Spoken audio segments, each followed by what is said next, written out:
This is Buddy. He's a 7-year-old red-crowned Amazon parrot living in the U.S. He is one of millions of parrots who have been trafficked to the U.S. Like many parrots, he is very intelligent and capable of speech. In the forests of Mexico, he lived in gregarious flocks in the canopy, eating fruits and seeds. Now he lives in a third-floor apartment with his owner, who provides Buddy's basic necessities and sometimes lets him out of his cage. But he can't fly far. His wings are clipped. Buddy is one of 11 million exotic birds kept as pets in the U.S. alone. These birds are a part of a vast and booming global trade in exotic pets. Hundreds of thousands of captive animals are circulating in this industry at this very moment. The U.S. is estimated to be the world's top importer of wild animals, bringing in hundreds of millions per year. Almost all of these imports become exotic pets. Exotic pets are out of place. Pets like cats and dogs have domesticated over millennia, but exotic pets have not been bred to live in close proximity with humans. But exotic pets are like cats and dogs in another way.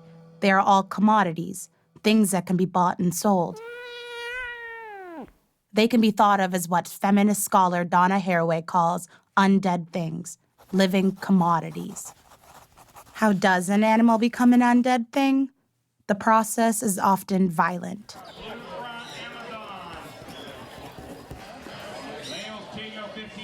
Buddy was purchased at an auction, a popular place for buying and selling exotic pets.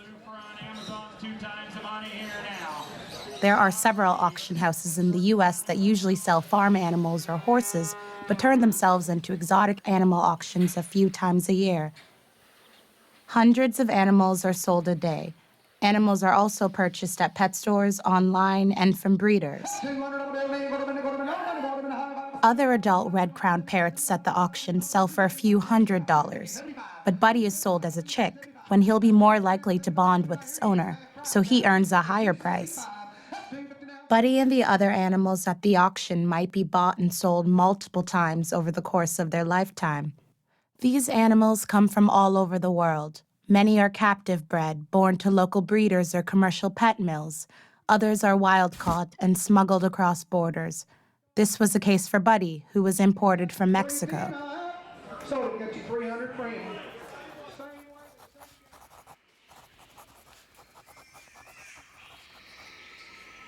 Red-crowned Amazon parrots live in tree cavity nests, high up in Mexican forests. Only a few decades ago, there were over 100,000 of them, but the market is profitable. Parrots are usually trapped by men who work in or near the forest, like fishermen, loggers, or farmers. To catch chicks, trappers use ropes to climb trees and remove the chicks from their nests. The trappers are paid very little for the birds they catch. Still, the money they make could be more than a month's income. Red-crowned parrot populations have declined rapidly because of this trade, and they are now classified as endangered. As few as 1,000 of them remain living in the trees. Trappers sell to a regional collector. The regional collector amasses many birds from many trappers and in turn passes them off to a distributor, selling them for far more than was paid to the trappers. The distributor then sells the birds, again at a markup, at a market, or smuggles them across the border, where even higher prices can be found.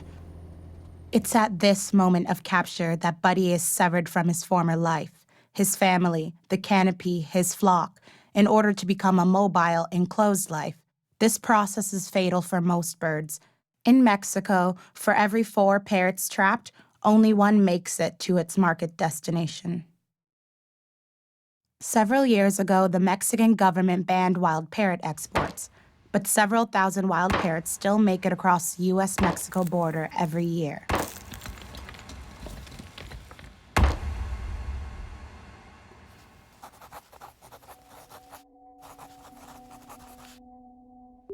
Scholars follow the thing to understand the processes that deliver goods to markets. Following an undead thing like Buddy shows the violence, injustice, and loss of life necessary to create an exotic pet. These exotic pets would have had a much different life if they had not been captured or born into captivity. They would have lived a life that was both independent and entangled with families, sophisticated social groups, and complex ecological systems.